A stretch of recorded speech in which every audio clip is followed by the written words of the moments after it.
इधर capital market regulator SEBI ने एक निजी बिजनेस चैनल न्यूज़ पर सलाहकार की भूमिका में आने वाले 10 लोगों या संस्थाओं को शेयरों में कथित हेराफेरी के आरोप में शेयर बाजार से प्रतिबंधित कर दिया है।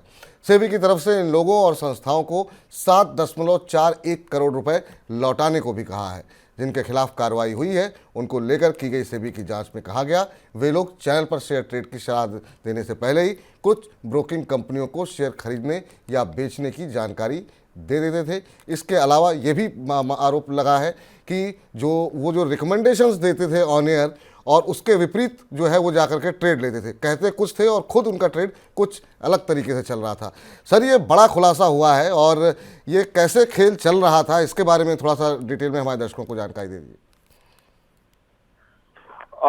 ये बड़ा मामला है और इस मामले का खुलासा अब एजेंसी की जांच में हुआ।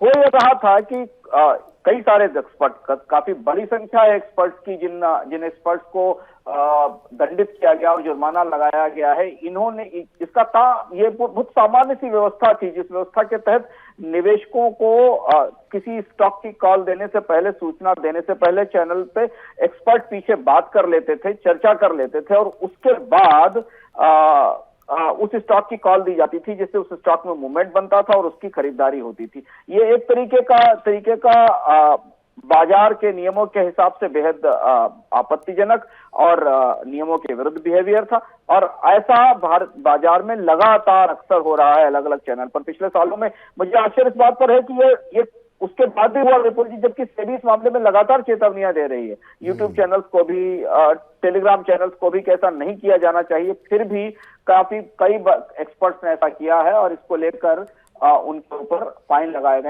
हैं। सामान्य निवेशकों के लिए, ट्रेडर्स के लिए ये बेहद महत्वपूर्ण बात है जानना कि इस तरीके की कॉल्स और इस तरीके की सूचनाएं सेबी के निगाह पर हैं और इस पर कार्यवाही हो सकती है अगर वो ऐसा करते पाए गए। जी सर, उसमें जो नाम निकल करके आए उसमें बहुत सारे लोग बहुत पॉपुलर भी थे। ये जो बड़ा एक्शन हुआ है उससे कुछ असर पड़ेगा क्या? हम मान के चलें कि वाकई में अब जो तमाम एक्सपर्ट्स आते हैं वो अपनी रणनीति में कोई बदलाव करेंगे या उनका व्यक्तिगत रुझान उस शेयरों में नहीं रहेगा? ये यहाँ से सेबी के लिए एक बड़ी चुनौती भी है, क्योंकि इसमें बहुत सारे एक्सपर्ट अपने डिक्लेरेशन देते हैं, डिस्क्लेमर देते हैं कि इस प्रोसेस का हिस्सा नहीं है, उन्होंने वो है, लेकिन इसके बाद भी ये तय कर पाना, ये समझ पाना बड़ा मुश्किल है किसी भी स्थिति में कि वो एक्सपर्ट या वो जो विशेषज्ञ है वो पीछे कहाँ कैसे डील कर रहा है। ये तो ऐसे मामले खुलते हैं और तभी समझ में आता है।